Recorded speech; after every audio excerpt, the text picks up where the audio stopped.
अप्रैल 2019 उत्तर प्रदेश का जिला रामपुर 17वीं लोकसभा चुनाव का शंखनाद हो चुका था। नेता जनता को लुभाने में लगे थे और प्रशासन आचार संहिता का पालन कराने में। केंद्र और सूबे में बीजेपी की सरकार थी और रामपुर से पर्चा भरा था आजम खान ने। 7 अप्रैल 2019 को रामपुर के मंकारा क्षेत्र में सपा बसपा रालोद गठबंधन का रोड शो हुआ। आजम खान चलती गाड़ी की सनरूफ से बाहर निकलकर भाषण दे रहे थे। इसी दौरान उन्होंने रामपुर डीएम को लेकर एक टिप्पणी कर दी। ये कलेक्टर से मत डरियो, ये तनखैया है, तनखैयों से नहीं डरते हैं। और देखें कई मायावती जी के फोटो, कैसे बड़े बड़े अफसर रुमाल निकाल के जूते साफ कर रहे हैं। हाँ, उन्हीं से है गठबंधन। हाँ, उन्हीं के जूते साफ कराऊंगा इंशाल्लाह ने चाहा। ये जूता साफ कराने वाला बयान आजम खान के पॉलिटिकल करियर के सबसे बड़े टर्निंग पॉइंट्स में से एक साबित हुआ। रामपुर की जनता को वो जिस डीएम से न डरने की सलाह दे रहे थे, उनका नाम था आंजनेय कुमार सिंह। सिक्किम काडर के आईएएस जो डेपुटेशन पर उत्तर प्रदेश आए थे। डेपुटेशन होता है 3 साल का, लेकिन आंजनेय एक बार यूपी आए तो 11 साल तक यही रहे। वो अफसर जिन्हें लाए तो अखिलेश यादव थे, लेकिन वो कहलाएं योगी आदित्यनाथ के ब्लू आइड बॉय, जिन्होंने यहां तक कह दिया कि सूबे में अगर सत्ता बदली तो शायद मैं उपयोगी न रहूं। कौन है आईएएस आंजनेय कुमार सिंह और क्यों इन्हें आजम खान का किला ढहाने वाला अफसर कहा गया, और कैसे जिन आंजनेय को 1 नहीं 2 नहीं 3 नहीं पूरे 7 एक्सटेंशन मिले थे, एक विवाद के चलते उन्हें सिक्किम लौटाना पड़ा। क्या है आंजनेय कुमार सिंह की पूरी कहानी, जानेंगे इस वीडियो में। नमस्ते, मेरा नाम शुभम है और आप देख रहे हैं खबर गांव का नौकरशाही से जुड़ा शो लाल बत्ती।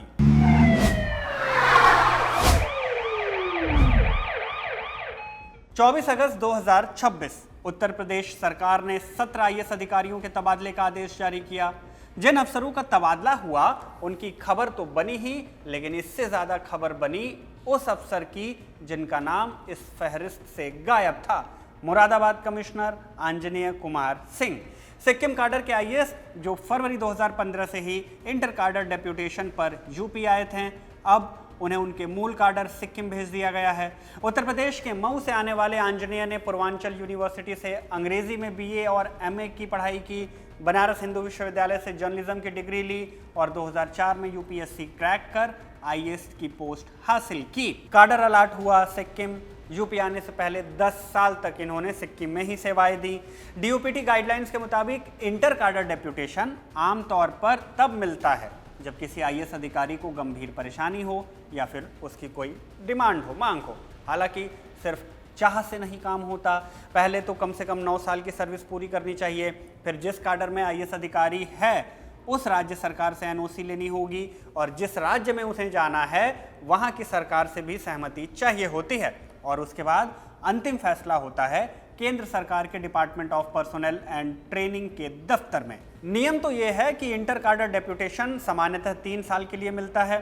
जरूरत पड़े तो इसे 2 साल के लिए और बढ़ाया जा सकता है, लेकिन केवल एक बार। मतलब कि एक अफसर अपने पूरे करियर में अधिकतम 5 सालों के लिए ही दूसरे काडर में सेवा कर सकता है। पर आंजनेय इस मामले में अपवाद हैं। 2015 में जब यूपी में अखिलेश यादव की सरकार थी, तब आंजनेय यूपी लाए गए। द प्रिंट की रिपोर्ट में बीजेपी के सूत्रों के हवाले लिखा गया कि उन दिनों केंद्रीय गृह मंत्री राजनाथ सिंह ने मुख्यमंत्री अखिलेश यादव से आंजनेय कुमार सिंह को डेप्यूटेशन पर यूपी बुलाने की सिफारिश की थी।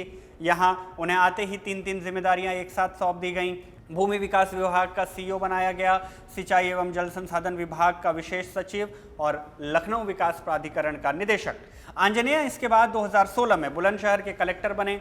मार्च 2017 में जब सूबे में सत्ता बदली और योगी आदित्यनाथ की सरकार आई तो आईएएस अफसरों का तबादला हुआ।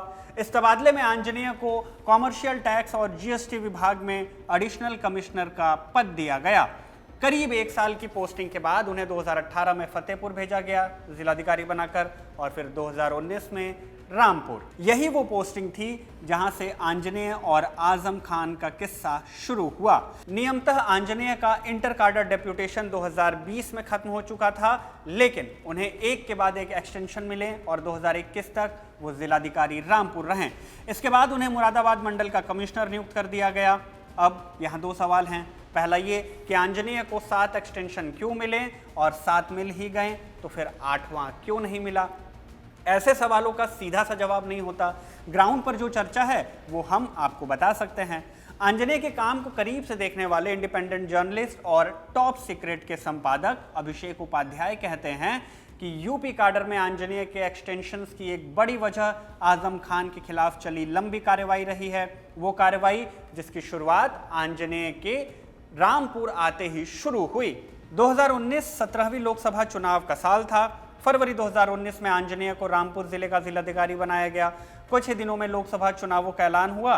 कुछ मीडिया रिपोर्ट्स में लिखा गया कि आजम खान डीएम रामपुर के उस फैसले से नाखुश थे जिसमें उन्होंने आजम खान के बनवाए उर्दू गेट को अवैध निर्माण और अतिक्रमण बताते हुए गिरा दिया था। ये भी लिखा गया कि आजम खान को आंजनेय की ये कार्रवाई एक खुली चुनौती लगी और वो उनसे नाराज हो गए, और इसी नाराजगी में उन्होंने रैली के दौरान जूता साफ करने वाला बयान दिया। इससे पहले आचार संहिता के उल्लंघन के आरोप में आजम खान पर 7 मुकदमे दायर हो चुके थे, लेकिन इस बयान ने अलग सुर्खी बनाई। नेशनल मीडिया से लेकर ब्यूरोक्रेसी में इसकी चर्चा होने लगी। आजम खान पर सवाल उठे तो उन्होंने डीएम आंजनेय पर ही बीजेपी के एजेंट की तरह काम करने का आरोप लगा दिया। इलेक्शन कमीशन को चिट्ठी लिखकर फेयर इलेक्शन कराने की बात कह दी। बहरहाल रामपुर में 23 अप्रैल को वोटिंग हुई और इसके 2 हफ्ते बाद 11 मई 2019 को आजम खान के खिलाफ एक और मामला दर्ज हुआ। जूते वाले बयान के लिए यह मामला दर्ज किया गया। शिकायतकर्ता थे घनश्याम त्रिपाठी, रामपुर के एसडीएम, जो चुनाव के वक्त असिस्टेंट रिटर्निंग ऑफिसर थे। मई 2019 तक आजम खान पर कुल 15 मामले दर्ज हुए और 13 मामलों में चार्जशीट भी दाखिल हुई। इन मामलों में हेट स्पीच, डीएम और अधिकारियों के खिलाफ आपत्तिजनक टिप्पणी और मॉडल कोड ऑफ कंडक्ट के उल्लंघन जैसे आरोप शामिल थे।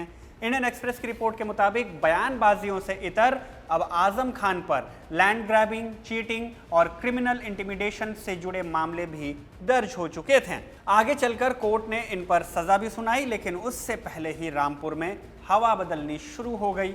आजम खान के खिलाफ दर्ज शुरुआती मुकदमों में से एक मामला था उनके ड्रीम प्रोजेक्ट मोहम्मद अली जौहर यूनिवर्सिटी के विवाद का। 24 जुलाई 2019 को टाइम्स ऑफ इंडिया ने रिपोर्ट किया कि आंजनेय कुमार सिंह ने आजम खान के जौहर ट्रस्ट की जमीन से जुड़ी शिकायतों की जांच के लिए 9 सदस्यीय टीम बनाई।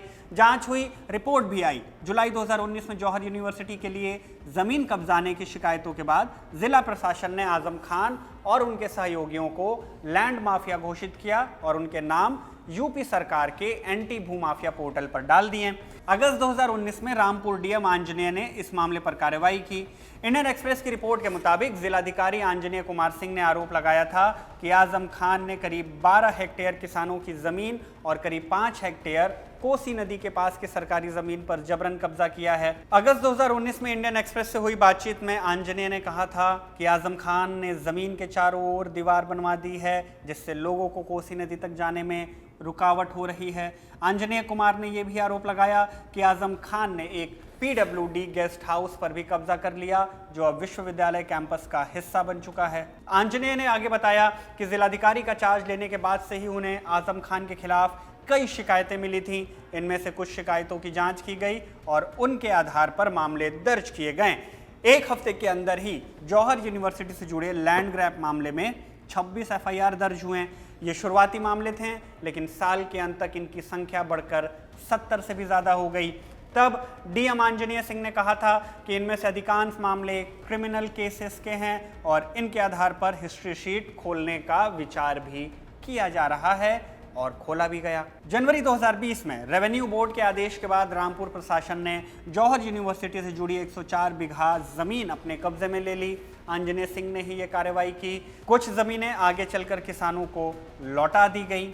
इसके कुछ दिन बाद जिला प्रशासन के आदेश पर यूनिवर्सिटी की एक इमारत को 1 करोड़ 37 लाख के कंस्ट्रक्शन सेस जमा न करने के मामले में भी सीज कर दिया गया था। कार्रवाई आजम खान के परिवार पर भी हुई। 1 अगस्त 2019 को जिला प्रशासन ने आजम खान के बेटे अब्दुल्ला आजम के रिजॉर्ट की एक दीवार गिरा दी।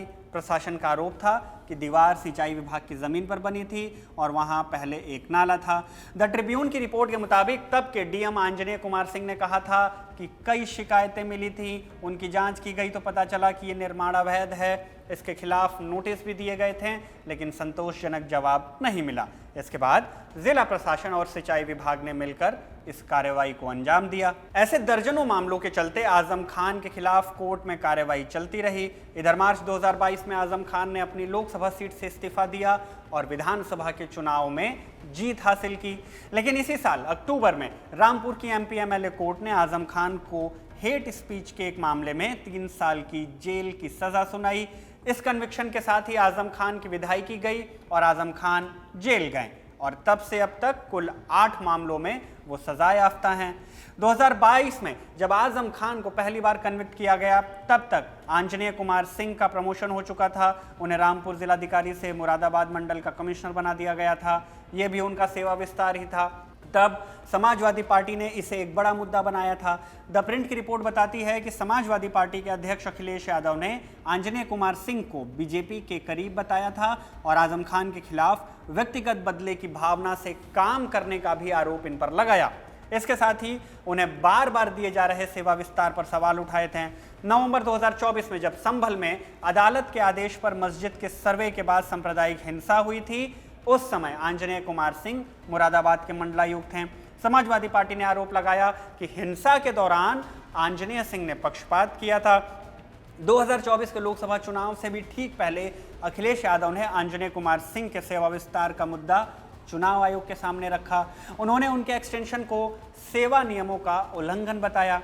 अगस्त 2025 में जब आंजनेय को 7वीं बार सेवा विस्तार मिला, तब द प्रिंट में पब्लिश हुई प्रशांत श्रीवास्तव की रिपोर्ट में उन्हें योगीज ब्लू आइड बॉय कहकर संबोधित किया गया। मुख्यमंत्री कार्यालय के अधिकारी का कोट प्रिंट में था। कहा कि आंजनेय कुमार सिंह की मुख्यमंत्री कार्यालय तक पहुंच कई दूसरे अधिकारियों से ज्यादा है। इसकी वजह यह है कि मुख्यमंत्री का खासा ध्यान रामपुर मुरादाबाद मंडल पर है। इसी रिपोर्ट में बताया गया कि पिछले साल भी 14 अगस्त को उनका सेवा विस्तार खत्म हो चुका था, तब भी वो छुट्टी पर गए थे। लेकिन तब योगी सरकार ने उनके डेप्यूटेशन को एक और साल बढ़ाने की सिफारिश की थी और केंद्र सरकार ने इसे मंजूरी भी दे दी। लेकिन अगर ये अवसर योगी सरकार के लिए इतने ही खास थे, जरूरी थे, तो फिर इनका सेवा विस्तार अब क्यों नहीं हुआ? जैसा कि हमने बताया, ऐसे सवालों के सीधे जवाब नहीं होते। इंडिपेंडेंट जर्नलिस्ट अभिषेक उपाध्याय कहते हैं कि जिस तरह से आजम खान के खिलाफ चली लंबी कार्रवाई आंजनेय की एक्सेप्शनल एक्सटेंशन की एक बड़ी वजह मानी जाती है, वैसे ही हाल ही में हुआ एक विवाद उनकी रवानगी की बड़ी वजह के तौर पर देखा जा रहा है। क्या है वो वजह? 2 अगस्त को अभिषेक उपाध्याय ने मुरादाबाद की कोचिंग स्कॉलर्स डेन के एमडी विवेक ठाकुर का मुद्दा उठाया था। उन्होंने अपनी रिपोर्ट में बताया था कि कमिश्नर आंजनेय कुमार सिंह की अगुवाई में जनवरी 2026 में मुरादाबाद में एक बड़ा कल्चरल इवेंट हुआ। इस कार्यक्रम में मधुर भंडारकर, गुलशन ग्रोवर, सोना महापात्रा और सुखविंदर सिंह जैसे कलाकारों को बुलाया गया था। कार्यक्रम संपन्न हुआ, लेकिन इसके बाद इसके खर्चों को लेकर विवाद शुरू हुआ। अभिषेक बताते हैं कि स्कॉलर्स डेन के एमडी विवेक ठाकुर की पत्नी अंजलि सक्सेना ठाकुर ने डीआईजी मुरादाबाद को एक चिट्ठी लिखी। मानसिक उत्पीड़न, फर्जी एफआईआर और प्रतिष्ठा हनन के बारे में शिकायत की और साथ में सुरक्षा की मांग भी थी। लेकिन मामला क्या था? अंजलि सक्सेना ने शिकायत की कि इस कल्चरल इवेंट में कलाकारों के आने जाने के बिल ओडिशा पीतल नगरी महोत्सव समिति के नाम से बनाए गए थे। करीब 50 लाख का खर्चा था। शिकायत के मुताबिक ऐसे पैसे आयोजकों को देने थे, लेकिन उनके पति जो इस इवेंट में कोऑर्डिनेटर थे और केवल मंच व्यवस्था समिति से जुड़े थे, उनके सिर पर सारे खर्चे मढ़ दिए गए। रिपोर्ट के मुताबिक विवेक ठाकुर ने इसका भुगतान करने से इनकार कर दिया, जिसके बाद उन पर एफआईआर का सिलसिला शुरू हुआ। इसी सिलसिले में उनकी पत्नी अंजलि सक्सेना ने डीआईजी से शिकायत की। उनका दावा है कि इन खर्चों के लिए कार्यक्रम का आयोजन करने वाली प्रबंधकीय समिति के अधिकारी जिम्मेदार हैं, खासकर इसके अध्यक्ष जो खुद मुरादाबाद मंडल के कमिश्नर आंजनेय कुमार सिंह हैं। अभिषेक उपाध्याय की रिपोर्ट में मामले से जुड़े दस्तावेजों के आधार पर कहा गया कि इस घटना के बाद से ही विवेक ठाकुर और उनके कोचिंग संस्थान के खिलाफ जिला प्रशासन ने कार्रवाई की। बकौल अभिषेक, जिस कोचिंग संस्थान की बिल्डिंग का उद्घाटन खुद कमिश्नर आंजनेय ने किया था, उसी संस्थान को इस विवाद के बाद आंजनेय के अधीन आने वाले मुरादाबाद विकास प्राधिकरण ने नोटिस जारी कर दिया। कोचिंग को मानचित्र के मुताबिक न होने और फायर सेफ्टी के नाम पर सील कर दिया। खबर गांव से हुई बातचीत में अभिषेक उपाध्याय ने बताया कि इस कोचिंग संस्थान वाले विवाद में आंजनेय सिंह का नाम सीधे तौर पर लिया जा रहा था। हालांकि चर्चाएं और भी थीं, लेकिन इस हालिया विवाद ने आंजनेय के सेवा विस्तार पर लगाम लगाने में एक बड़ी भूमिका निभाई है। हालांकि अभिषेक उपाध्याय ने यह भी बताया कि उन्होंने इन आरोपों और चर्चाओं पर जानकारी लेने के लिए आंजनेय को मेल लिखा है, लेकिन अब तक उनका जवाब उन्हें मिला नहीं। हमें भी आंजनेय की नई नियुक्ति की कोई जानकारी नहीं है। अगर उनके विभाग या कार्यालय का पता चलता है तो हम भी उनसे इन आरोपों पर उनकी बात जानना चाहेंगे। इसी के साथ लाल बत्ती के इस अंक में बस इतना ही। मेरा नाम शुभम है, कैमरे के पीछे मेरे साथी सर्वेश हैं। आप देखते रहिए खबर गांव।